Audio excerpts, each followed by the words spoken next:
Alors, juste une petite vidéo avant d'aller dans les bras de Morphée. Donc, ce soir, en fin de soirée, ma belle-mère de 87 ans a pris toute, comme on dit en espagnol, ses corones pour exprimer sa douleur au niveau de ces séparations qui sont dramatiques, où les papas n'ont pas le droit d'exercer leur rôle de papa à cause de femmes aliénantes.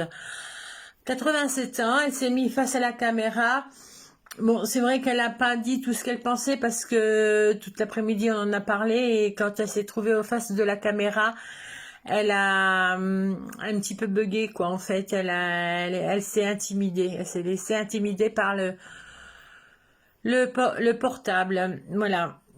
J'ai donc partagé cette vidéo de ma belle-mère 87 ans sur les sites des grands-pères, grand-mères qui sont en manque de leurs petits-enfants et sur d'autres groupes Facebook. Je me suis aperçue qu'il y avait beaucoup de réactions sur les groupes de grands-parents qui m'a un peu surprise parce que en fait vous êtes tous une grosse partie, on va dire, parce que moi-même je suis grand-mère, mais je suis toujours en activité.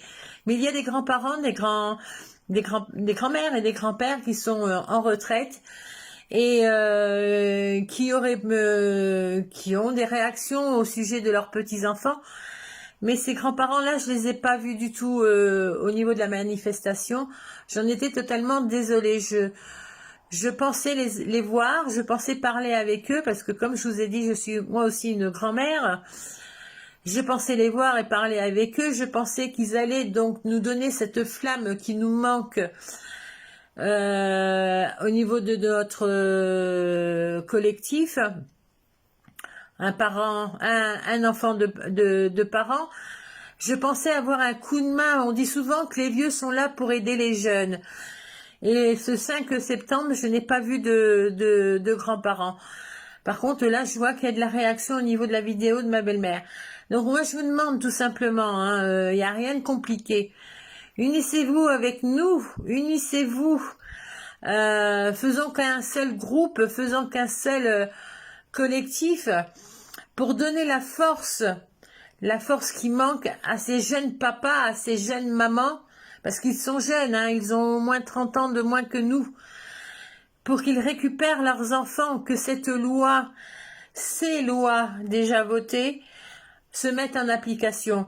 Vous avez du temps, je parle des retraités, vous avez du temps pour vous occuper de ça. Ou sinon, alors, moi je me dis que vos petits-enfants ne vous manquent pas. Ça suffit de faire des courriers au juge, ça suffit de faire des courriers au JAF, ça suffit de porter plainte parce que vous n'avez pas votre semaine par an. C'est pas une semaine par an qu'il vous faut, c'est tous les jours les voir, tous les jours pour ceux qui ont la chance d'habiter pas loin de leurs petits-enfants. Moi, mes petits-enfants, j'en ai une grosse partie sur le continent et j'en ai qu'un seul sur la Corse. Si j'étais assez riche, je viendrais au moins une fois par mois voir mes petits-enfants. Et c'est pas le cas. Voilà.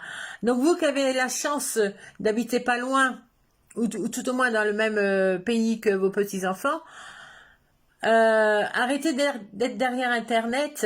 Arrêtez. Et mettez-vous avec nous. Faisons qu'un seul collectif de grands-parents. Et fonçons pour donner un coup de main à ces jeunes papas, à ces jeunes mamans. On a toujours dit, les parents sont là pour aider les enfants. Alors, faites-le voir. Voilà. J'avais besoin de vous dire ça. Je vous souhaite une bonne soirée. Réfléchissez à ce que je viens de dire. Il n'y a aucune agressivité. Il y a simplement le besoin de vous faire comprendre que si on se tenait tous main dans la main, que ce soit les grands-parents, que ce soit les papas, que ce soit les mamans, les tontons et les tatas, eh bien, dans un mois peut-être, dans 2 mois, on parlerait plus de tout ça. Voilà.